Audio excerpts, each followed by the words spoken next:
kes mõlemad said oma poole. Kurk on pikk ja roheline, tomat sile, ümmargune.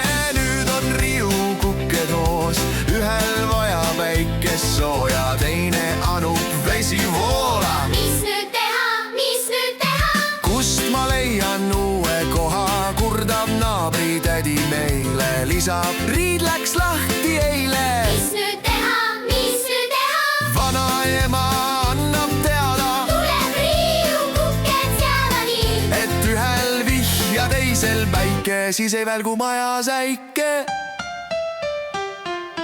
Pani tädi kasvuhoones korra majja asjad joones. Tomatil on päikses hea, kurgil aina märg on pea. Rahu saabus, lõpp on lool, salatiks kõik peale sool. Nii on naabritädi otsus, seda järgida on kohus.